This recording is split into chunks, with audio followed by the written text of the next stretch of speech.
जब भी हम भारत में आज़ादी की लड़ाई की बात करते हैं तो सबसे पहले हमारे दिमाग में जिस आदमी का नाम आता है वो है महात्मा गांधी। पर महात्मा गांधी ने अंग्रेजों के खिलाफ सबसे पहली बार अपनी आज़ादी की लड़ाई की शुरुआत कब की थी? महात्मा गांधी जी ने ब्रिटिशर्स के खिलाफ 1917 में सबसे पहली बार अपनी लड़ाई की शुरुआत की थी बिहार के एक डिस्ट्रिक्ट चंपारण से। और यहीं भी चंपारण में ही सबसे पहला सत्याग्रह बनाया गया था जिसे हम चंपारण सत्याग्रह के नाम से भी जानते हैं। और यह एक बहुत ही ऐतिहासिक पल था क्योंकि पहली बार भारतीय इंडिपेंडेंस मूवमेंट को किसी ने अंजाम दिया था। बिहार के डिस्ट्रिक्ट चंपारण में महात्मा गांधी जी ने सबसे पहली बार किसानों के साथ सबसे पहला आंदोलन किया था भारतीय सब कॉन्टिनेंट के अंदर ब्रिटिश कॉलोनियल पीरियड के खिलाफ ही। और किसानों का कहना था कि ब्रिटिशर्स जो है वो इंडिगो को उगाने के साथ साथ हमसे कई गुना ज्यादा पैसा मांग रहे थे। जब महात्मा गांधी 1915 में साउथ अफ्रीका से वापस आए थे तो उन्होंने नॉर्थन भारत में इंडिगो उगाने वाले किसानों को ब्रिटिशर्स से पीड़ित होते हुए देखा। तो महात्मा गांधी जी ने उन्हीं तरीकों का इस्तेमाल किया जिन तरीकों का इस्तेमाल उन्होंने साउथर्न अफ्रीका के लोगों को ये समझाने के लिए किया था कि आंदोलन करें इस अन्याय के खिलाफ। और फिर चंपारण सत्याग्रह जो था वो भारत का सबसे ज्यादा लोकप्रिय सत्याग्रह मूवमेंट बन गया था। फिर चंपारण सत्याग्रह ने भारत के युवाओं को और फ्रीडम स्ट्रगल करने वालों को एक दिशा दी थी। और फिर ब्रिटिश कॉलोनियल सिस्टम के अंदर औपनिवेशिक व्यवस्था के भीतर भारतीय भागीदारी निर्धारित करने वाले नमन पंथियों के बीच में लड़खड़ा रहा था।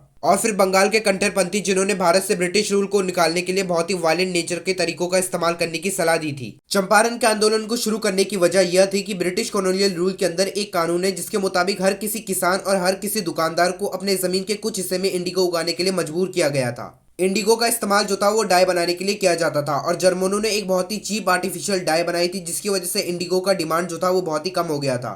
और फिर ब्रिटिशर्स ने कानून निकाला जिसके मुताबिक आप पैसे देकर इंडिगो की खेती को बंद कर सकते हैं। और कुछ किराएदारों ने इंडिगो की खेती को बंद करने के लिए ब्रिटिशर्स को कई गुना ज्यादा पैसे दिए थे। हालांकि फर्स्ट वर्ल्ड वॉर के बाद जर्मन ने डाई बनानी बंद कर दी और फिर से भारत में इंडिगो को बनाना लाभदायक हो गया था। और इस तरह से भारत के कई सारे किसान और कई सारे दुकानदारों को फिर से अपने जमीन के कुछ हिस्से में इंडिगो को उगाना जरूरी हो गया था क्योंकि ये उनके लीज के लिए बहुत ज्यादा जरूरी था। और नेचुरली इस चीज ने भारतीय लोगों के अंदर ब्रिटिशर्स के लिए कई गुना ज्यादा गुस्सा और नाराजगी को पैदा कर दिया था। और फिर 1750 में भारत के बिहार, यूनाइटेड प्रोविंस और बंगाल के अंदर इंडिगो की खेती को शुरू किया गया था। इंडिगो एक ऐसी खेती होती है जो बहुत ही कैश क्रॉप होती है, जो बहुत ही ज्यादा पानी मांगती है और अगर पानी नहीं मिला तो फिर बहुत जल्दी जो जमीन है वो बंजर हो जाती है। जो लोकल किसान होते थे वो आमतौर पर इंडिगो को उगाने से मना करते थे और वे इसकी बजाय दाल और चावल जैसे फसलों को उगाना ज्यादा पसंद किया करते थे। इसलिए ईस्ट इंडिया कंपनी ने भारत के किसानों के ऊपर इंडिगो उगाने के लिए कई गुना ज्यादा दबाव डाला और कई सारी पॉलिसीज निकाली। और भारत में इसे एक टैक्स को चुकाने वाली कंडीशन के रूप में देखा जाता था और कहा जाता था कि ये ज्यादातर राजा, नवाब और जमींदारों के बीच की मिली भगत है।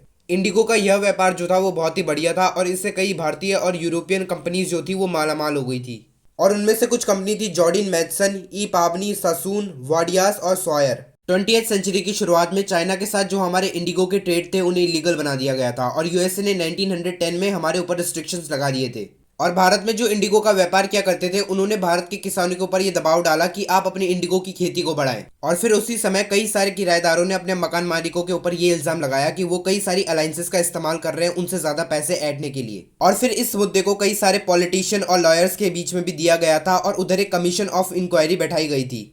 गणेश शंकर विद्यार्थी और पीर मुनीस ने इन सभी चंपारण की स्थितियों को पब्लिक के सामने रखा और उन्हें अपनी नौकरी से निकाल दिया गया। और इस सभी के बाद राजकुमार शुक्ला और संत रावत जो थे वो एक साहूकार के पास गए जिनके पास कुछ जमीन थी और इन सभी ने मिलकर गांधी जी को चंपारण में लाया और इस तरह से चंपारण सत्याग्रह की शुरुआत हुई थी। गांधी जी सबसे पहली बार चंपारण जो थे वो 10 अप्रैल 1917 में पहुंचे थे और वो संत रावत के साथ अमोलवा गांव में कुछ लॉयर्स की टीम के साथ रुके थे। और वे सभी लॉयर्स की टीम थी ब्रज किशोर प्रसाद, राजेंद्र प्रसाद, मौलाना मजहरुल हक, अनुराग नारायण सिन्हा, बाबू गया प्रसाद सिंह, रामनवमी प्रसाद और जेपी कृपानी।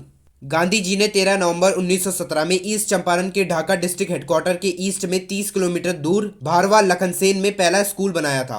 और गांधी जी ने इस स्कूल को अकेले नहीं बनाया था क्योंकि उनके कई सारे अनुभवी सपोर्टर्स और फ्रेश वॉलंटियर्स ने उनकी मदद की थी। राजेंद्र प्रसाद, अनुराग नारायण सिंह और बाबू बृजकिशोर प्रसाद ने और उनकी लॉयर्स की टीम ने बाद में एक रिपोर्ट तैयार की जिसमें चंपारण के लोगों के ऊपर हुए गए जुल्मों के बारे में बताया गया था और वे किस कंडीशन में जी रहे थे।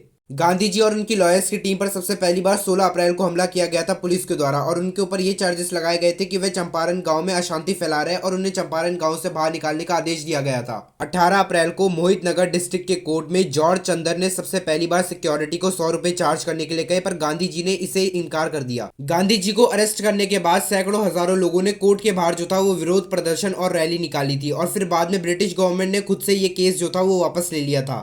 गांधी जी ने चंपारण के कई सारे जमींदारों के खिलाफ आंदोलन किया था जिसकी वजह से ब्रिटिश गवर्नमेंट के गाइडेंस के अंदर जितने भी जमींदार आते हैं उन्हें एक एग्रीमेंट पे साइन करना पड़ा कि जो गरीब किसान है वह जब चाहे जो चाहे वो उगा सकते हैं। और उनके रद्द कर दिए मुआवजे को भी ज्यादा बढ़ाने की बात की थी गांधी जी ने, और इसी तरह से ये मामला वहीं पर खत्म हुआ था। और इस आंदोलन के दौरान ही गांधी जी को सबसे पहली बार बापू बुलाया गया था संत रावत के द्वारा, और फिर रविंद्रनाथ टैगोर ने भी उन्हें सबसे पहली बार महात्मा कहा था, जिसका मतलब होता है महान आत्मा। और फिर गांधी जी को जब सबसे पहली बार महात्मा बुलाया गया था, गांधी जी ने खुद कहा था कि उन्हें खुद को महात्मा बुलवाना पसंद नहीं है, जबकि उन्हें बापू बुलवाना खुद को बहुत पसंद है। चंपारण के आंदोलन की शुरुआत जो थी वो चंपारण अरेजन बिल के द्वारा हुई थी, जिसे गवर्नमेंट ऑफ बिहार और उड़ीसा के मेंबर ऑफ एग्जीक्यूटिव काउंसिल के डब्ल्यू मॉडी के द्वारा दिखाया गया था, जिसमें गांधी जी के बताए गए सारे के सारे मिशन के बारे में बताया गया था, और इसे चंपारण अरेजन लॉ के नाम से पास किया गया था 1980 में बिहार और उड़ीसा एक्ट 1 के नाम से। और यह सब भारत में सबसे पहली बार हुआ था कि सिविल डिसओबीडेंस ने ब्रिटिशर्स के सोलिफिस्टिक एटीट्यूड को एडजस्ट किया था। जबकि ब्रिटिश गवर्नमेंट ने 1857 के भारत के विद्रोह को कुचल के रख दिया था, वहीं पे चंपारण सत्याग्रह के नॉन वायलेंट कम्युनिकेशन ने कॉलोनियल गवर्नमेंट को यह विश्वास दिला दिया कि पूरी तरह से असफल रहेगा। और फिर महात्मा गांधी जी की बायोग्राफर्स लिखने वालों में से एक डेविड अर्नोल्ड ने लिखा था कि गांधी जी ने ब्रिटिशर्स को भी बहुत ज्यादा कंफ्यूज कर दिया था, गुस्सा दिला दिया था और डिवाइड कर दिया था, जैसे उन्होंने हमारे साथ किया था। और उन्होंने ब्रिटिश गवर्नमेंट को भी कंफ्यूज कर दिया था कि वह उनके प्रति लॉयल है कि नहीं।